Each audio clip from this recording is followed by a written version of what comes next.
14واں پارہ ہے، سورہ ہجر ہے، آیت کا نمبر 33 ہے، اور ذرا دھیان سے جہاں سے مرضی ترجمہ جا کے دیکھیں پڑھیں۔ شیطان نے یہ کہا کیا میں اس کو سجدہ کروں جو بشر ہے؟ کس کو کروں؟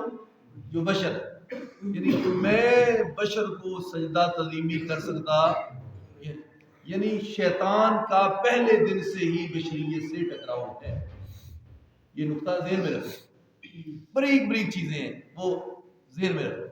شیطان کا پہلے دن سے بشر سے ٹکراؤ ہے کہ بشر کو میں سجدہ کروں۔ پتہ یہ چلا کہ جو انسان نہیں مانتا انبیاء کو بھی، وہ شیطان کا پہلے دن سے یہی اعتراض۔ ایک تو یہ کلیئر ہوا، اور 14واں پارہ یاد رکھنا، سورہ ہجر یاد رکھنا۔ اور اس نے کہا کہ میں اس کو کروں جس کو تو نے بشر بنایا، انسان بنایا، تو میں بہتر ہوں آگ سے بنا ہوں۔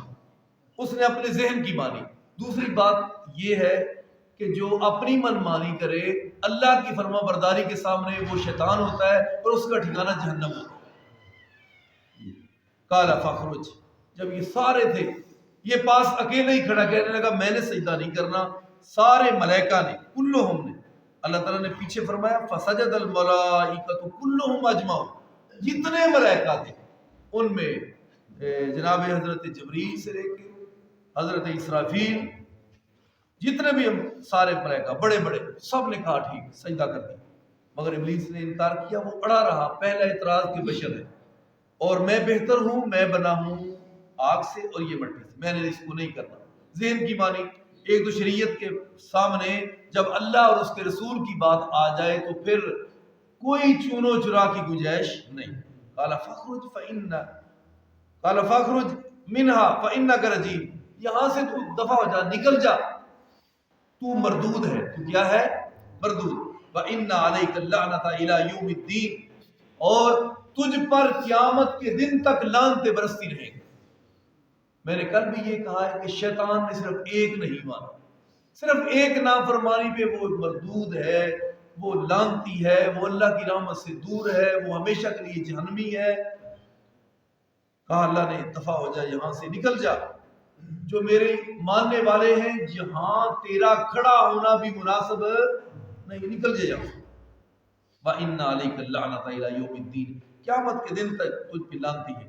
قال ربی فانظرنی الی یوم یبعثون، تو اس نے کہا اللہ ایک تو میری بات ہے، مردود تو میں ہوں، لعنتی بھی ہوں، جہنمی بھی، ناکام بھی میں ہوا، نامراد بھی ہوا، لیکن ایک بات ہے اللہ میری وہ بات تو مان لے، وہ یہ ہے کہ قیامت کے دن تک مجھے مہلت دے۔ ایک بات یاد رکھیں، شیطان جو شیاطین یعنی جنات، ان کی عمریں انسانوں سے کافی لمبی ہوتی ہیں، جنوں کی عمریں شیطانوں سے کافی زیادہ لمبی ہوتی ہیں۔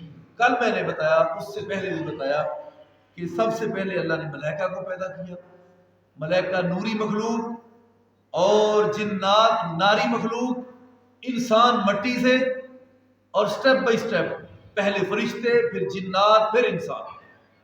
اس زمین پہ اللہ تعالیٰ نے دو مخلوقات جن کا حساب و کتاب ہوگا، وہ جنات اور انسان وہ ہیں۔ اس نے کہا کہ مجھے قیامت کے دن تک مہلت چاہیے۔ صرف جنات میں سے ایک جن ایسا ہے کہ جس کو اتنی لمبی مدت اور مہلت اور عمر مل گئی کہ قیامت کے دن تک اس نے زندہ رہنا ہے۔ قال فإنک من المنظرین، رب نے کہا جا تجھے میں نے ڈھیل دے دی، الی یوم الوقت المعلوم، قیامت کے دن تک ہی تجھے جو وقت معلوم ہے کب قیامت آئے گی اس وقت تک جا، تجھے میں نے چھوڑا جو کرتا پھر۔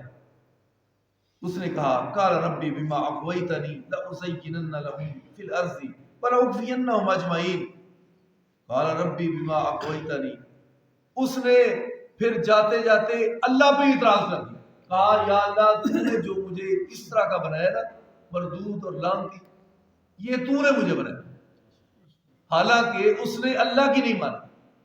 جو بندہ کوئی مسٹیک کرتا جائے، اور اس نے تو بڑی بڑی نافرمانی کی، تو اس نے کہا کہ اللہ مجھے تو نے گمراہ کر دیا، لأزینن لهم فی الارض، تو میں تو تیرے بندوں کو بڑی زینتیں دکھاؤں گا، پرکشش چیزیں کر کے دکھاؤں، راستوں میں ہر چیز کو مزین کر کے دکھاؤں گا، کاروبار کو چمکا کے اس کو زیادہ اچھا کر کے اس کے سامنے پیش کروں گا، دیکھ یہ ہے سب کچھ۔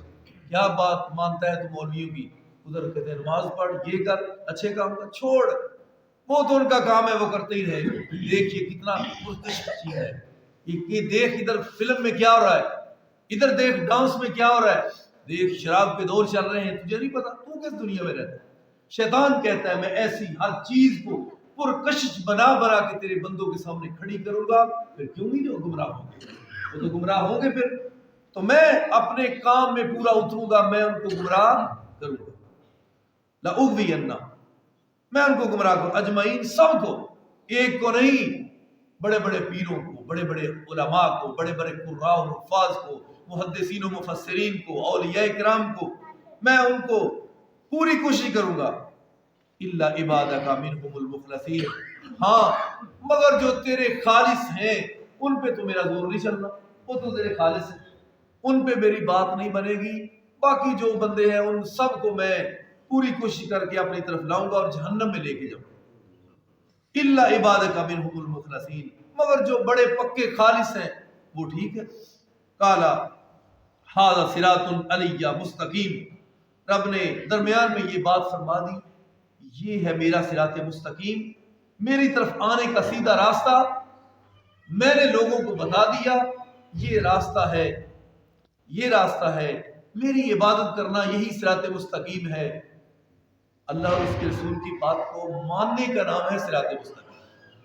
اور نبی علیہ السلام ایک دن آپ نے خط کھینچا سیدھا، دو خط دائیں اور دو بائیں، اور آپ نے فرمایا جو ادھر اور ادھر لائنیں میں نے کھینچی ہیں ان راستوں پہ شیطان بیٹھا ہے، تم نے کہیں یہاں نہیں مڑنا، جو میں نے سیدھی لائن کھینچی ہے فرمایا یہ ہے صراط مستقیم، یہ سیدھا راستہ ہے، تم نے ادھر ادھر کی بات نہیں سننی، بات سننی ہے تو رب کے قرآن کی اور صاحب قرآن جناب محمد صلی اللہ علیہ وسلم کے فرامین کی، یہ صراط مستقیم ہے، یہ کامیابی ہے، یہ جنت کا راستہ ہے، اور یہی ہے النبیین والصدیقین والشہداء والصالحین، یہ وہ ہے راستہ، یہ انعام یافتہ لوگ ہیں۔ تو اس نے کہا کہ میں تو گمراہ کروں گا، رب نے کہا یہ میرا راستہ سیدھا ہے صراط مستقیم، جو میرے مخلص بندے ہوئے وہ تو ادھر ادھر نہیں جائیں گے، وہ تو انشاءاللہ میرے ہی ہوں گے۔ ان عبادی لیس لک علیہم سلطان، میرے جو بندے ہیں اس پہ تیرا کوئی زور نہیں چل سکتا، ان عبادی لیس لک علیہم سلطان، ان پہ تیرا کوئی غلبہ نہیں چلے گا، وہ تو میرے پکے ہیں۔ جس کا کوئی دوست ہو، جس کا کوئی دوست ہو اور گہرا دوست، واقعی دوست ہو، تو کائنات ادھر ادھر کھینچے تو جس سے بچپن کی دوستی چلی آ رہی ہے، سچی صحیح دوستی، تو وہ کہتا ہے، برادری والے بھی کہتے ہیں یہ کسی کی نہیں مانتا، یہ اس کی مانتا ہے، اس دوست کی۔ تو رب نے کہا میرے بھی ایسے پکے دوست ہیں، وہ میری ہی مانتے ہیں، میرے علاوہ کسی کی مانتے، یہ ہے اللہ کی دوستی۔ دعا کرو اللہ پکی دوستی نصیب کرو، اللہ کے حبیب سے دوستی ہو، اللہ کی دوستی ہو، صحابہ کی دوستی ہو، نیک اولیاء کرام اور علماء کی دوستی۔ اس لیے کہتے ہیں علماء کے پاس بیٹھا کرو، کسی ناکام بندے کے پاس نہ بیٹھو، دنیا دار جو ناکام ہے، جو لوگوں کو طرح طرح کی غلط باتیں گائیڈ کرتے ہیں، ان کے پاس نہ بیٹھو۔ جدید سائنس نے یہ ریسرچ کی ہے کہ آدمی کے اندر سے شعاعیں نکلتی ہیں، اور جو بندہ پاس بیٹھتا ہے شعاع نکلتی ہے، اس کو ٹکراتی ہے، اس لیے کہتے ہیں کہ جب نیک بندے کے پاس بیٹھیں گے تو اچھی صحبت کا رزلٹ اچھا ہوگا، شعاعیں اچھی ٹکراؤ ہوگا، آپ پہ افیکٹ ہوں گی، رزلٹ اچھا ملے گا، اس لیے علماء کی صحبت میں بیٹھنا چاہیے، اچھا رزلٹ ملے گا۔ انسان اگر دور ہے زہر سے پھر بھی ہدایت ملے گی، اس کا دل نرم ہو جائے گا۔ علماء کے پاس بیٹھو، یہ صبح درس قرآن ہوتا ہے نا، آپ سنتے ہیں تو جو بندہ سن کے ایک دفعہ سن لیتا ہے وہ کہتا ہے نہیں، جو آج سکون ملا ہے وہ تو کبھی ملا ہی نہیں۔ اس طرح یہ قرآن کی 3-4 آیتیں ترجمہ تشریح سنتا ہے تو سارا دن بڑا فریش، نیک بندے کا ناشتہ یہی ہے، یہی اس کو سارا دن فریش رکھتا ہے، قرآن کا یہ ریفریش کورس۔ اللہ تعالیٰ ہم سب کو واقعی قرآن و حدیث سے محبت نصیب فرمائے۔ یہ صراط مستقیم ہے، شیطان کو دفع کرنے کا طریقہ ہے، اور اس سے دوستی توڑنے کا طریقہ ہے، اللہ سے دوستی مضبوط کرنے کا یہ طریقہ ہے۔ اللہ تعالیٰ نے فرمایا تو جو میرے بندے ہیں اس پہ تیرا زور نہیں چلے گا، الا من اتبعک من الغاوین، مگر جس نے تیری پیروی، تیرے پیچھے جو لگا وہ گمراہ ہوگا، جو تیرے پیچھے نہیں لگے گا وہ گمراہ نہیں ہوگا۔ فَإِنَّ جَهَنَّمَ لَمَوْعِدُهُمْ أَجْمَعِينَ، جو اس طرح کے تیرے پیچھے چلنے والے ہوں گے، تیرا بھی اور تیرے پیچھے چلنے والے تیرے دوستوں کا، سب کا ٹھکانہ پھر جہنم ہے، وہاں سب نے جانا ہے، وہاں سب جائیں گے۔ انشاءاللہ کل کو بتائیں گے جہنم کیسی ہے اور اس کے دروازے کتنے ہوں گے، یہ آگے والی آیات بھی ہیں۔ آخر دعوانا